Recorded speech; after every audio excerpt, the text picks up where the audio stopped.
Lord. In the name of Jesus Christ, we pray. Amen. Amen. Amen. So mga kapatid, today is March 8 and we're now on our second week of our series dito po sa ating pag-aaral sa aklat ng James o ni Santiago. And we have said uh, last Sunday na si Santiago po isa sa mga half-brother ng ating Panginoong Yesus that during the early years of the Lord Jesus Christ sa kanyang ministry, ang kanyang mga half-siblings were not believing on Him. So it was only after His death and His resurrection na sila ay naging mga mananampalataya. At si Santiago na siyang author ng aklat na ito ay isa sa mga naging elder o pillars ng unang iglesia. And he wrote, ang mga Kristiyano noong panahon na yon, primarily the Jewish Christians, who at that time were experiencing what we call a severe persecution. Kung ngayon po ay meron mga persecution na nagaganap, alam nyo ba mga kapatid na unang panahon pa pala ito na nangyari, na maraming mga Christians are really sacrificing their lives for the cause of the gospel. Para sa kanila, nung unang panahon, ang pagiging Kristiyano ay nangangahulugan, it is either life or death. Kapag ikaw ay naging mananampalataya, pwedeng maging pwedeng maging ito ay ang iyong pagsunod ay maaaring maging ang kabayaran nito ay ang iyong buhay. But nonetheless, James encouraged them. No, hindi niya sinabi na, naku, kawawa naman kayo na you are being persecuted because of your faith. But rather, no, he encouraged them and telling them na bilang mga mananampalataya, we are to have a new perspective. No? Pagdating sa mga tinatawag natin mga sufferings or persecution, o mga problema, pagsubok sa buhay natin, dapat hindi tayo nawawasak. Sapagkat natutuhan natin noong isang linggo na ang mga problema o mga pagsubok sa atin ay opportunity. Ito ay mga pagkakataon kung saan pwede tayong lumago sa ating pananampalataya. Kaya napakaganda ho ng aklat na ito kasi hindi lamang tayo ini-encourage upang tayo ay maging matibay sa mga pagsubok ng ating buhay, but today, we are going to learn na ang mga salita ng Diyos pala na ating tinatanggap ay hindi lamang dapat na manatili sa atin bilang mga impormasyon or knowledge, but rather we have to be doers of the word. Kaya nga po dito sa James chapter 1 verses 19 to 25 ay makikita natin ang continuation ng chapter 1 kung saan nagbago ang tono ni James sa kanila.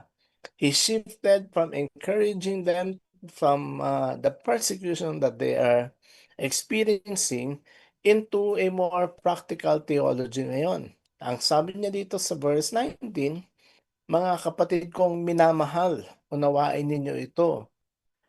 Maging alisto kayo sa pakikinig. Maingat sa pagsasalita at hindi agad nagagalit. Dahil ang galit ng tao ay hindi nakakatulong upang magawa kung ano ang ayon sa kalooban ng Diyos. Verse 21, kaya talikuran na ninyo ang mga maruruming gawa at ang mga masasamang asal. Mapagpakumbabang tanggapin ninyo ang salitang itinanim sa inyong puso, ito ay may kakayahang magligtas sa inyo. So dito mga kapatid sa 19 to 21, napaka self-explanatory na mga salitang ito. I would like for us this afternoon to imagine na tayo mismo ang kinakausap ni Santiago. Nang sabi niya sa atin, unawain natin ito. Amen po ba? No? That as we read from these passages, dapat meron tayong understanding. Meron tayong intention to understand kung ano yung ating binabasa. Ano po ang sabi dito ni Santiago? Una, maging alisto kayo sa pakikinig. Pangalawa, maging maingat sa pagsasalita. At pangatlo, hindi agad nagagalit. Hello, 'di ba? Napakadaling intindihin po ng mga talatang ito na kanyang binabanggit sa atin. Dahil ang sabi niya, ang galit ay hindi nakakatulong sa upang maunawaan natin at magawa kung ano ang ayon sa kalooban ng Diyos. Kaya po, maganda po, napaka-practical ng mga sinasabi dito na ito ay more on sa practical na aspeto ng ating buhay. Sa verse 21, sinabi niya, "Kaya't talikuran na ninyo ang maruruming gawa at ang masasamang asal. But rather, dapat nating tanggapin ang mga salita ng Diyos na itinatanim sa ating mga puso." Verse 22, mamuhay kayo ayon sa salita ng Diyos.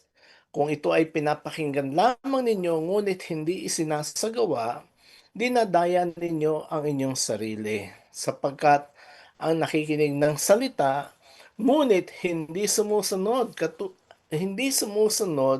ay katulad ng isang taong tumitingin sa salamin at pagkatapos makita ang sarili ay umaalis at kinakalimutan ang kanyang anyo. Ang taong nagsasaliksik at nagpapatuloy sa pagsunod sa kautosang ganap na nagpapalaya sa taong pagpapalain ng Diyos sa lahat ng kanyang gawain. Siya ang taong gumagawa at hindi siya katulad ng nakikinig lamang at pagkatapos ay nakalilimot. So dito po mga kapatid, makita po natin na si Santiago, no, after encouraging them again, pagkatapos niyang hikayatin ang mga Kristiyano ay magpatuloy sa kabila ng mga persecution, problema o kahirapan ng kanilang kapanahunan. Now, pumihit na po siya. No? Siguro na-encourage na niya ang mga Christian. Now, he was telling them, you as believers, kayo na bilang mga mananampalataya, you have to remember that after receiving the Word of God, after hearing the Word of God, you have to be doers of the Word. Amen po ba? Mga kapatid, nandun po yung paghamon sa atin. Nandun po ang instruction sa atin na sa ating pagtanggap ng mga salita ng Diyos, marapat lamang po na tayo po ay maging tagagawa ng salita na ating tinanggap. Kaya ito po yung ating pagtutuunan ngayong hapon, papaano ba natin maisasagawa ang salita ng Diyos sa ating mga buhay. Alam niyo po mga kapatid, ang ating Christian life, no? Marami po mga tao, they thought na ang pagiging totoong Kristiyano is about going to church. Kaya nga kung minsan, meron mga tao na talagang regular, linggo-linggo. Meron din naman mga taong sumisimba lamang sa panahon ng mga special occasion ng buhay nila. And they thought na ang Christian life o ang pagiging mananampalataya can be measured doon sa dami ng panahon na sila po ay tumatanggap o nakakapakinig ng salita ng Diyos. But the truth is, hindi po yun ang batayan ng ating pagiging mananampalataya. Ang batayan ng ating pananampalataya o ng ating pagiging Kristiyano is by how much, kung gaano ba tayo kapursigidong sundin at gawin ang sinasabi ng salita ng Diyos. Kasi kahit napakarami mo ng alam sa Biblia, linggo-linggo umaattend ka, ngunit wala kang kakayahan o hindi mo nais sumunod sa mga naririnig mo, wala rin po itong saysay. Kaya nga, mula sa mga talatang ito, si James were telling them that from hearing the word pagkatapos mong marinig ang salita ng Diyos, you have to move forward by living the Word in your life. Kinakailangan pagkatapos mong marinig, ay ipamuhay mo ang salita ng Diyos sapagkat ang pagkakaroon ng tunay na pananampalataya can only be demonstrated through a transformed life. Ang totoo pong pananampalataya natin ay mapapatotohanan lamang sa pamamagitan ng isang buhay na binago ng Panginoon. Amen po ba? No, ibig sabihin, irregardless of the number of times that you come to church, pero pag hindi pa rin nababago ang buhay mo, meron pa rin itong question mark. Kaya nga po si James now is telling us, para mabago tayo, then we have to be doers of the word. Paano ba natin ito may apply sa buhay natin? Paano ba tayo magiging tagagawa ng salita ng Diyos? Si James po ay nagbigay ng ilang panuntunan ukol sa ating ugnayan mula sa salita ng Diyos. Anong mga bagay na dapat natin gawin so that we may be able to be a doer of the word? Number one, ang sabi po niya dito is that in verses 19 to 21, as we receive the word of God, alam niyo ba mga kapatid, sa buong isang linggo, 3 beses tayo na merong pagkakataon na tumatanggap ng salita ng Diyos. Thursday, Saturday, and Sunday. And sa mga nakakapanood din kay Pastor Wilfred at kay Ate Marilyn doon sa kanilang mga verses of the day, no? Ang dami nating nagiging 5 yung opportunity that we are receiving the word. Pero mga kapatid, no, sa ating pong tandaan natin that every time that we gather, every time that we attend sa prayer meeting, sa Bible study, tandaan po natin na hindi lamang tayo dumadalo sa isang fellowship, but as we come, as we attend our activities, we are to prepare our heart to receive from the Word. Amen po ba? No? Kinakailangan daw pong ihanda natin ang ating mga puso sa ating pagtanggap ng salita ng Diyos. Ang sabi po sa verse 19, mga kapatid kong minamahal, sa HOR, unawain ninyo ito. Maging alisto kayo sa pakikinig, maging maingat sa pagsasalita at hindi agad nagagalit. Mga kapatid, ang word na alisto sa English ay we have to be alert, no? Kailangan alerto ka, kinakailangan buhay ang diwa mo, kinakailangan buhay ang iyong emosyon sa pagtanggap na o pakikinig ng salita ng Diyos. And that is what the Bible is telling us, that as we come together for worship, we have to prepare our heart to receive. Amen po ba? Na hindi ka lang a-attend ng wala lang. Kailangan, pag dumadalo ka sa mga gawain natin, meron kang paghahanda na ginagawa. Katulad natin, di po ba? On the natural, kapag meron tayong mga pupuntahan, meron tayong mga out of town na mga engagement, meron tayong pasyal o bakasyon, meron tayong mga paghahanda na ginagawa. It is the same thing whenever we gather in the name of Jesus, that we are to prepare our hearts to receive the Word of God. Kung minsan marami mga distraction sa atin. Sa pakikinig natin, marami tayong ibang mga ginagawa. Oh, sabi nga nung iba kaya sila naka-off cam video, naka-off ang video kasi multitasking. Habang nakikinig kay Pastor Mario, aba merong ibang ginagawa, nagluluto ng merienda, 'no, merong mga ibang inaasikaso. But here we are being told, maging alisto. And I tell you mga kapatid, hindi ka magiging alisto kung hindi ka naka-focus, kung hindi nakalaan ng isip at puso mo doon sa pinakikinggan mo. Amen po ba? No, kaya dapat po pakinggan natin ang sabi ng Biblia that we are to prepare our hearts. Upang sa ganun, we are to be quick to listen from the Word of God.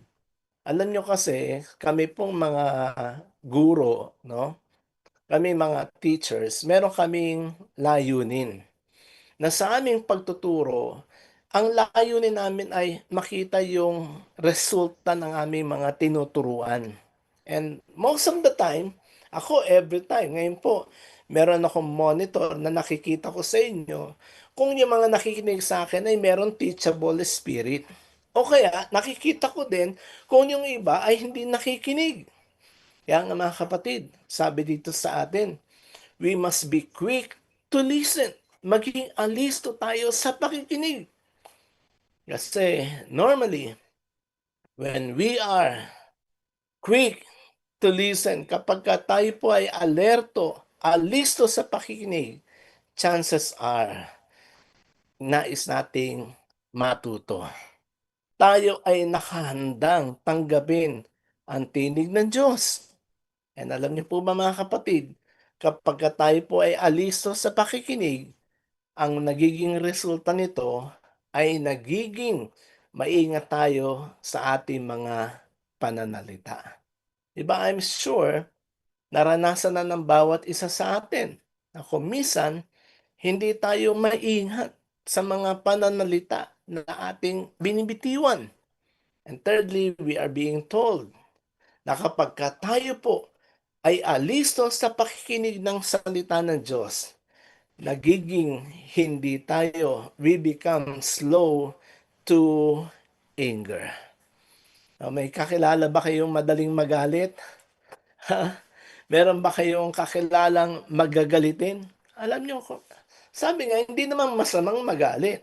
Pero ang sabi dito, hindi yung madaling magalit na nagfe-flare up agad kapag ka nagalit siya. And most of the time, these people who are slow to, eto mga taong ito na marunong magpigil sa sarili, ang mga taong hindi magagalitin.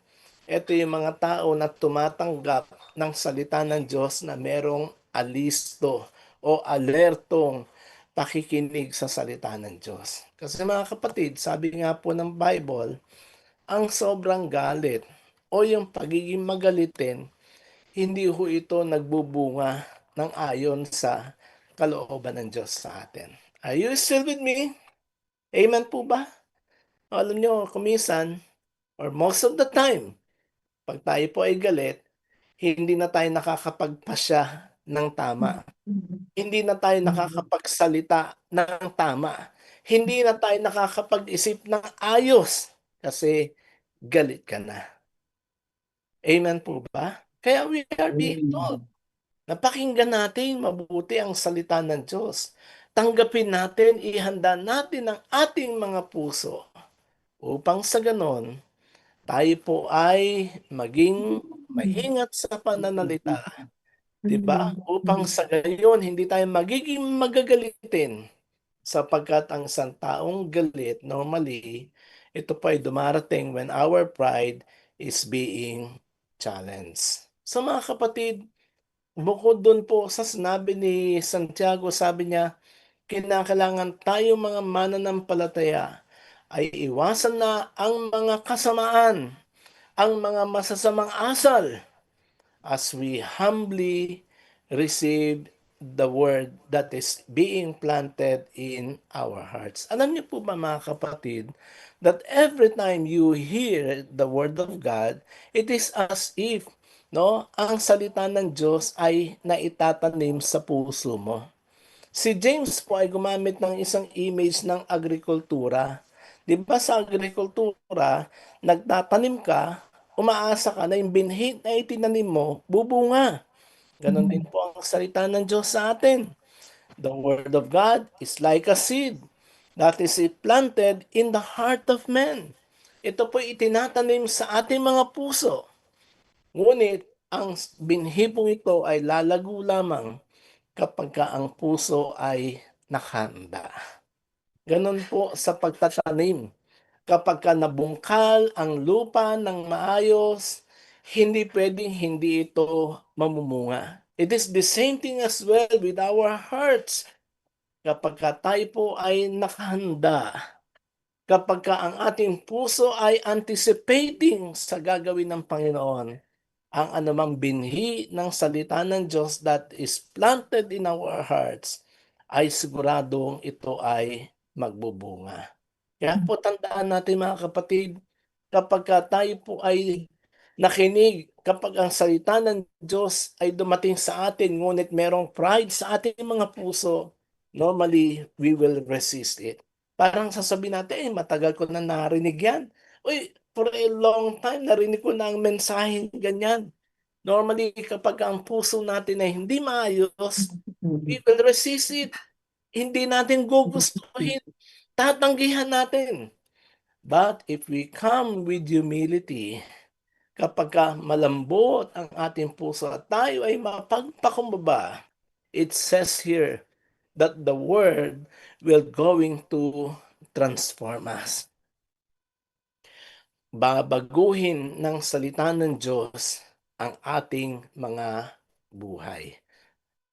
Basahin po natin ito ng sabay-sabay. Ang sabi po rito, the word of God transforms hearts that are humble and receptive. Ang salita ng Diyos ay makapagbabago ng mga puso na may pakumbaba at handang tumanggap ng kanyang mga salita.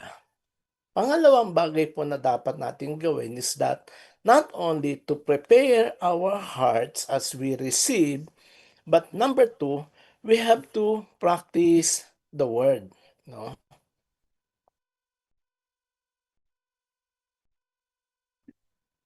We have to practice the word that we hear. At ito po ang sabi dito sa verses 22 to 25. Alam niyo po ba, salamat sa Diyos kasi tayong lahat in one way or the other, nakakatanggap tayo ng salita ng Diyos. Ngayon sa ibang bansa at this very moment, marami pong mga Kristiyano ang hindi ay walang malayang kalayaan para tanggapin nila ang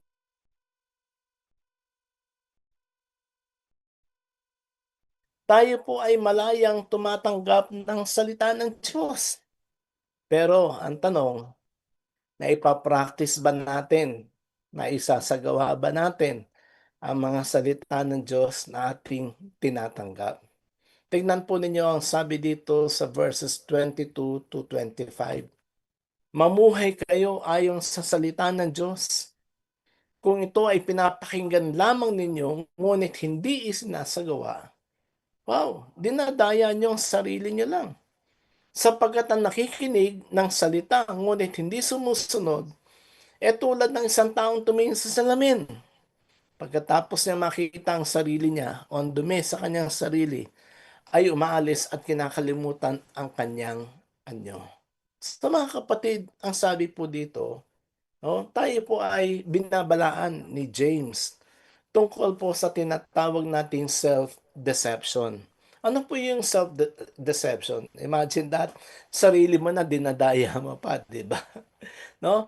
Ang self-deception po is more on, yun nga, dinadaya mo, no? Pinapaniwala mo yung sarili mo sa isang bagay na hindi naman ikaw.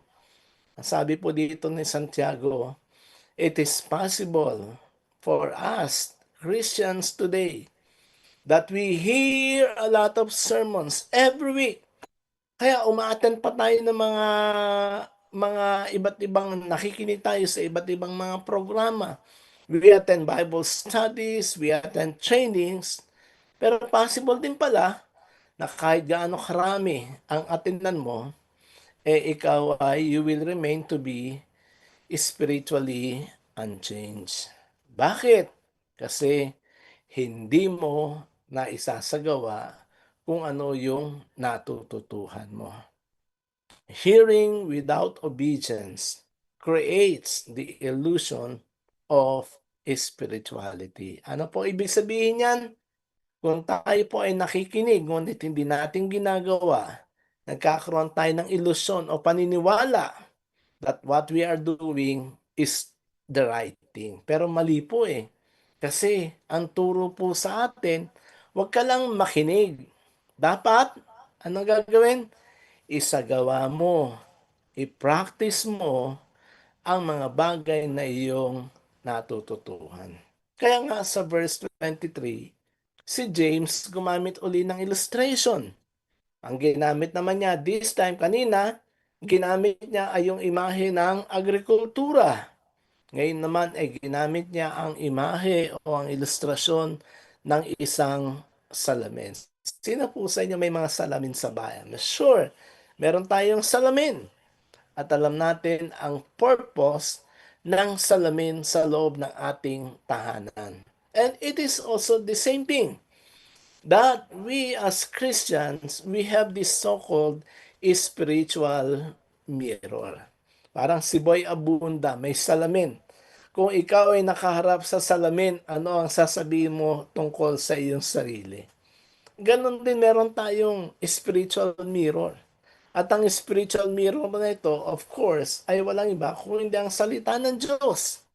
Ang sabi ni James sa ating binasa, meron daw isang lalaki o isang tao, pagtingin niya sa salamin, nakita niya kung anong dumi sa kanyang muka. Kaya lang, hindi niya pinansin. Pagtalikod niya, nakalimutan na niya kung ano ang kanyang itsura. Mga kapatid, tandaan po natin, ang salamin were not made para hindi natin pansinin kung ano mga dumi sa ating mukha. Ano nyo, kaninang umaga, medyo yung isang side ng buhok ko tumataas. Sabi ko sa mga taga Bulacan, pasensya na kayo kasi hindi na ako naglalagay ng pamada ngayon. Kailangan mag-human nature ako na gel kasi minsan nagsusugat yung ulo ko doon, yung anit ko doon sa pamada eh. Hindi naman tancho, no? Bench naman yung pamada ko. Pero sabi ko, pasensya kasi umangat yung ano ko and ayoko nun eh. No? And usually ganun din tayo dapat.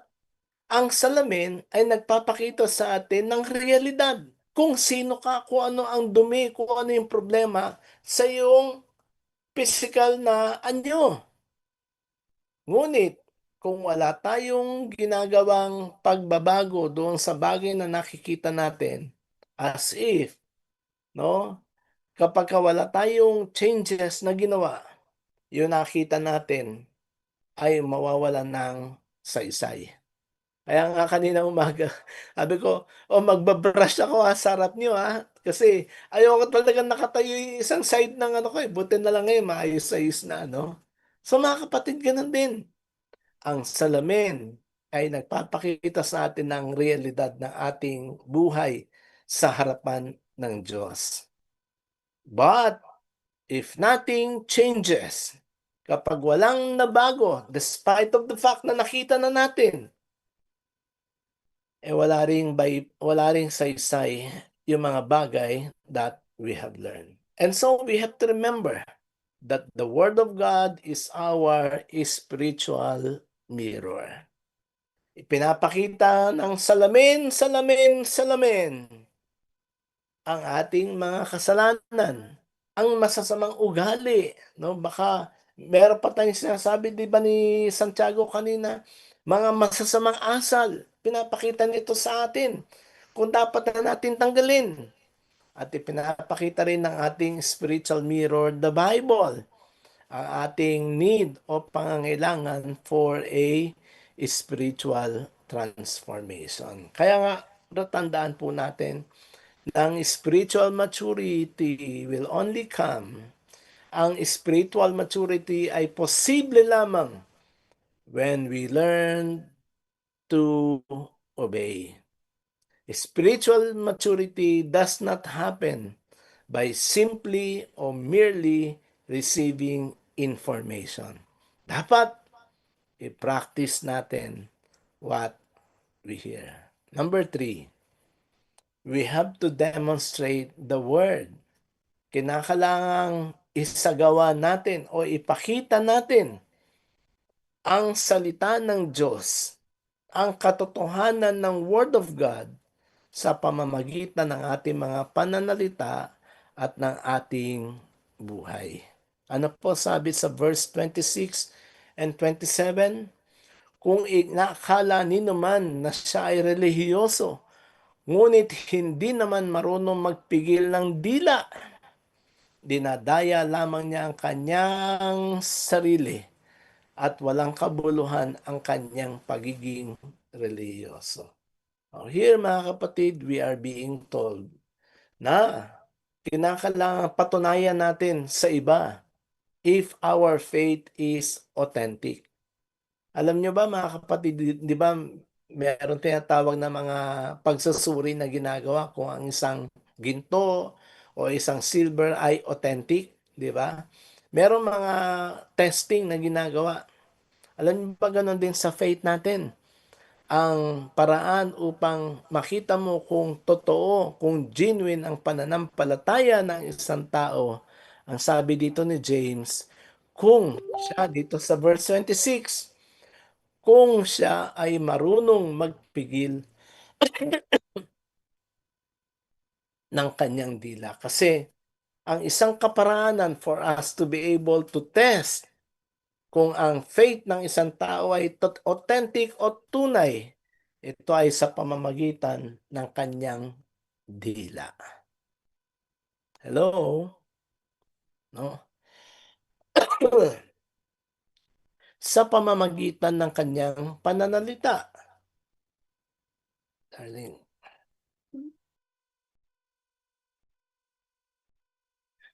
Kasi po, ang ating mga pananalita, ang siyang nagre-reveal o nagpapakita ng ating spiritual condition.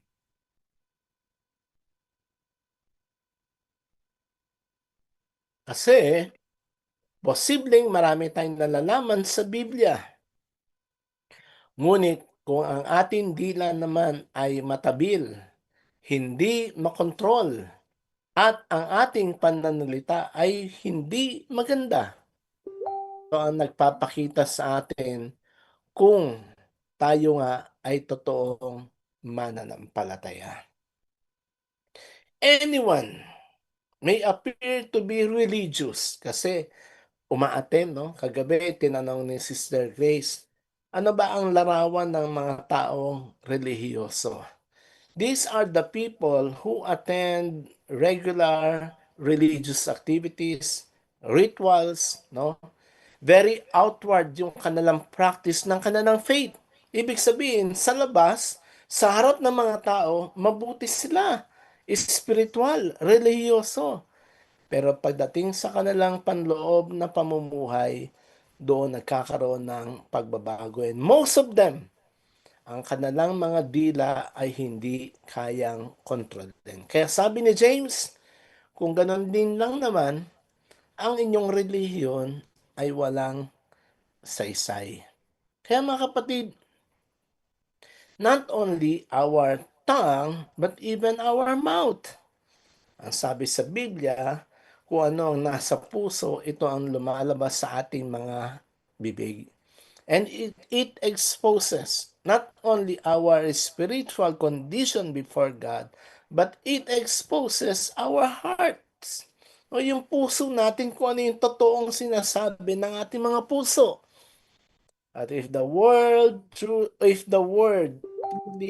lives in us, kung totoong ang salita ng Diyos ay namumuhay sa ating mga puso, alam niyo mga kapatid, kung ating pinamumuhay ang salita ng Diyos and we demonstrate it through our lives, it will affect how we speak. Naniniwala ba kayo dyan? Makakaapekto ito, magbabago yung paraan ng ating pananalita. No? Kung minsan may mga taong arugante, minsan may mga taong mapagmataas, manalita, may mga taong kahit Kristiyano na parang napakataas ng kanilang tingin sa kanilang sarili at napakababa ng tingin sa kanilang kapwa. Mga kapatid, ang truth, ang katotohanan is that when you practice the Word of God and you demonstrate the Word of God through your speech and your life, magbabago yung tono mo. Hello? Yung dating masungit, magiging mabait na. Yung dating bungangera, medyo bababa na. 'Di ba? Yung dating mahilig manira ng kapwa, aba, magbabago na. At nagiging source na ang ating buhay ng encouragement. Our speech should reflect. Tandaan po natin mga kapatid, ang ating mga pananalita, yung mga lumalabas sa ating mga bibig, dapat nagre-reflect dito kung papaanong binabago ng Diyos ang ating mga buhay sa pamamagitan ng kanyang mga salita. Genuine faith is revealed through disciplined speech and consistent living. Ang totoo daw pong pananampalataya ay mapapatunayan natin kung kaya na nating kontrolin ang ating pananalita at namumuhay ng may kaayusan. Mga kapatid, ang merong panganib ngayon sa mga simbahan. In our time today, there is danger in the church today. Actually, ang danger hindi naman yung kulang sa Bible eh. Meron na tayong technology. We have sermon, podcast, devotional, etc. Marami sa YouTube. Actually, ang is that we hear the word, but the problem, we don't live the word of God. Ulitin ko ho, ang tunay ng panganib ngayon sa atin, sa mga simbahan, we hear the word, nakikinig tayo, without living the word. Yun ho ang delikado. Remember, let us remember that the mark of a true disciple is not how much Bible we know. Hindi yung kung gaano karami tayong verses na nalalaman sa Biblia, but how much of the Bible we obey. Sa bilang pastor ninyo, gusto kong sabihin sa atin lahat, let us not deceive ourselves by hearing alone. Huwag natin dayain ang ating mga sarili sa pakikinig ng without practicing what we have learned. Let us be doers of the word. Panginoon, marami pong salamat sa inyong mga salita that you have given us today. Nawa po, Panginoon, matutuhan talaga namin at magkaroon ng totoong epekto sa buhay. Hindi naman po ng isa, ng dalawa, kundi sa aming lahat dito po sa House of Refuge na magkaroon ng epekto ng transformasyon sa aming mga buhay na magiging alisto kami sa pakikinig ng inyong mga salita. Lord, magiging pagpigil kami sa aming mga pananalita at hindi na kami magagalit agad-agad. Lord, nawa we will be able to live, Lord, yung pong gawaing masasama, maging ang mga masasamang asal, nawa po ay matanggal na upang makamit namin ang patuloy na pagbabagong gagawin ng Diyos sa aming mga buhay sa pamamagitan ng Kanyang salita. So thank you, Lord. In the name of Jesus Christ, we pray. Amen. Amen. Maraming salamat. Amen. Maraming salamat po, Pastor. Napakagandang reminder for each and every one of us. At katulad po ng prayer ni David, this is also our prayer that may the words of my mouth and the meditation of my heart be pleasing in your sight, Lord, my rock and my redeemer. So yan po ang ating prayer, mga kapatid, na bantayan natin ang ating mga salita. And let us not be hearers only, but be doers of the word. Thank you, Lord, by your grace and mercy, magagawa namin ito, Panginoon, for your glory and your honor. Amen. Hallelujah. Thank you, Pastor Mario, for that wonderful message from the Lord. Thank you for giving us the time to remember mula sa teaching ni James.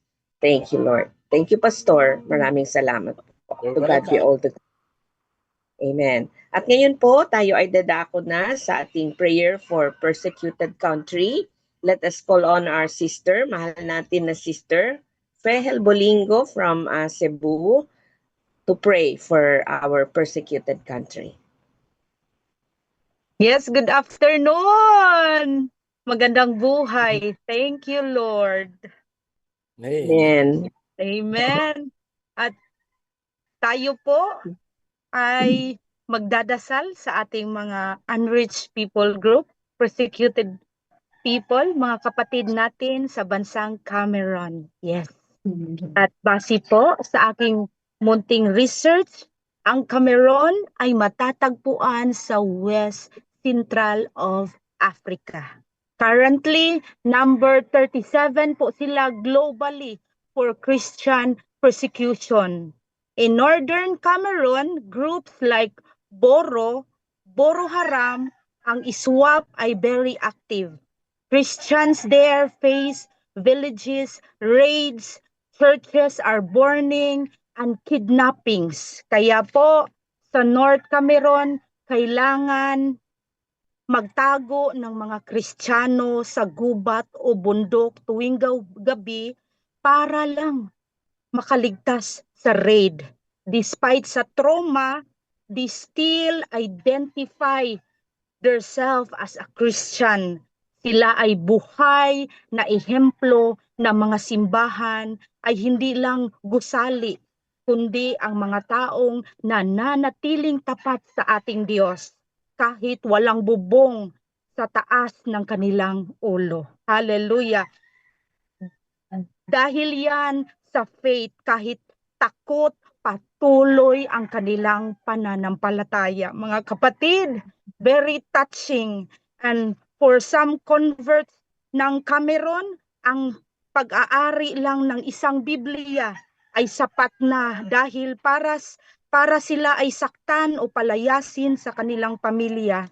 Ang halaga ng salita ng Diyos ay nasa kanilang mga kamay at sa kanilang mga puso. Kaya gamitin natin, mga kapatid, ang ating freedom to grow in faith gaya ng sinabi ni Pastor ngayon. Nag-a-attend tayo, but we help each other. Kung kailangan magsalita, kung kailangan magtulungan, gamitin po natin ang ating mga bibig, ang ating mga dila na masasarap na spiritual message. Magpagamit tayo, mga kapatid, honoring those who risk their lives just to hold a single page of scripture. Naalala ko tuloy, pati ako, mga kapatid, na naginip na ako ng mga verses. At kaya po, ang ginawa ko po, linagay ko talaga sa aking wall screen ng aking cellphone. Kasi parang pinaalala talaga sa akin ni Lord na hawakan ko ang scripture na ito. Hallelujah. And I encourage everybody, talaga, I try it, I use it, and very effective, mga kapatid. So, I pray for everybody na naway, this is an example na for yourself to grow. So, samahan niyo ako, mga kapatid. Tayo po ay magdasal sa ating mga kapatid sa Cameroon. Hallelujah. Hallelujah. Panginoon, we come to you today with a heavy heart, Lord, for our brothers and sisters in Cameroon.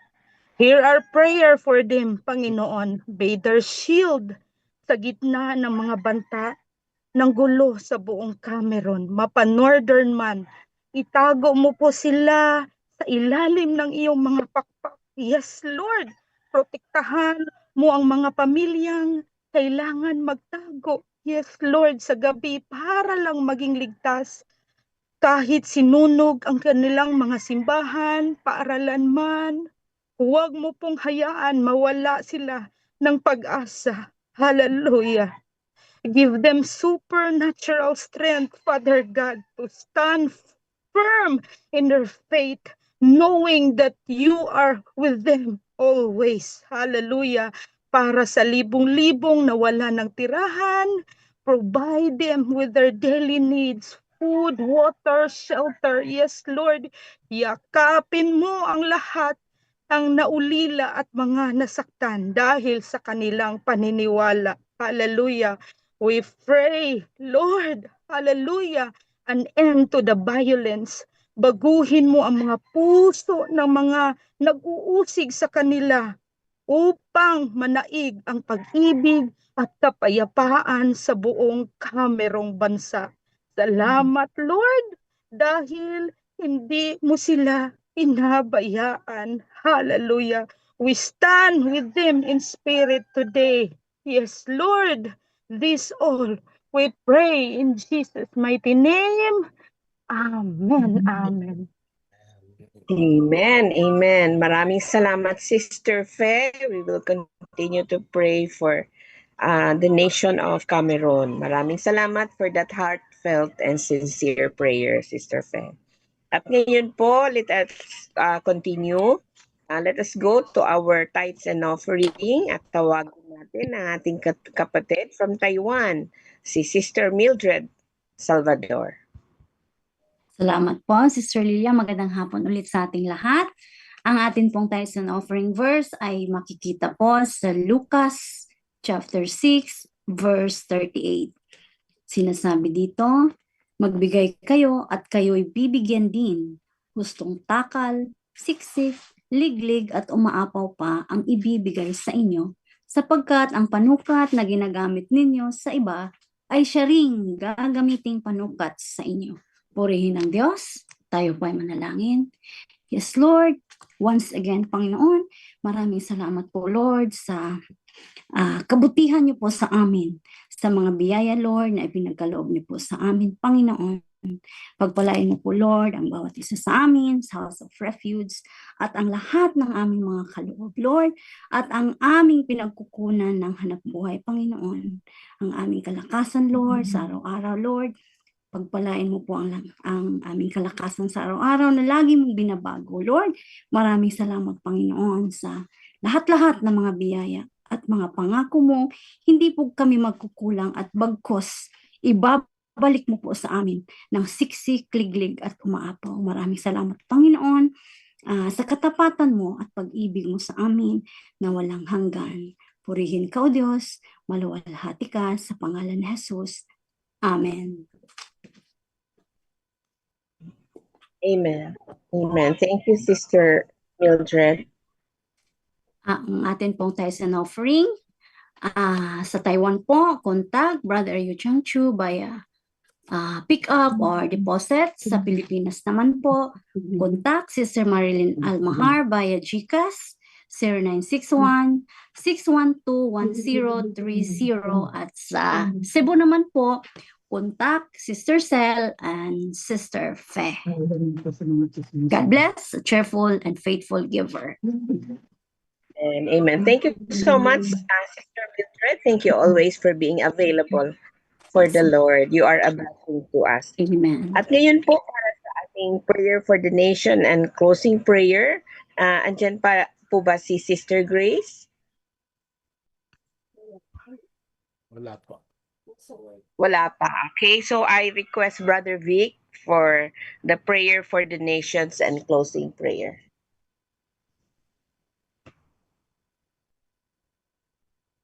Magandang hapon po. Lord, maraming salamat po sa chance na mapakinig ang iyong mga salita. Salamat po sa buhay Pastor Mar na nag-explain at saka nag-elaborate James libro at saka pag-pray namin na ma-absorb namin lahat yung lesson ngayon, magawa namin yung mga assignment, not only hearing but also doing the Word of God. Maraming salamat po sa reminder. And Lord, maraming salamat sa ginawa mo sa lahat ng mga members ng SOR. Ikaw ang mag-enrich sa mga puso, magbago sa mga isip, at saka salamat po sa magandang uh, kalakasan ng lahat. Pag-pray namin yung good health, hindi lang ngayon, kundi sa dumarating ng mga araw. Maraming salamat din sa buong bansa ng Pilipinas. Pag-pray namin yung mga leaders namin na nasa mula sa executive, legislative, and judiciary. Maraming salamat po na ikaw ang mag-encourage, lalo na yung mga Christians na sa government, i-empower sila para maging nandyan yung standard ng yung mga salita na makapasok po sa gobyerno. Maraming salamat at saka hindi lang sa 3 branches, pag-pray din namin sa mga provinces, mga provincial governor, mga mayor, down to the barangay, pag-pray namin na mabigyan ng yung madagdagan po ang mga oras na magtuturo sa mga ibang offices ng gobyerno na maraming madagdagan ang mga Christians na mag-share ng mga salita doon sa gobyerno. Maraming salamat. Pag-pray namin ang bansa namin, iwas sa mga baha, iwas sa mga katalagman na catastrophe na hindi namin maiwasan, Lord. Maraming salamat po. Maraming salamat sa lahat. Ikaw ang Diyos sa Pilipinas. Ikaw ang Diyos sa mga bahay namin. Ikaw ang Diyos sa simbahan namin. Ikaw ang Diyos ang lahat. Ikaw ang Diyos nagmamahal sa amin. Ikaw ang Diyos na nagpatawad sa amin lahat. In Jesus' name we pray.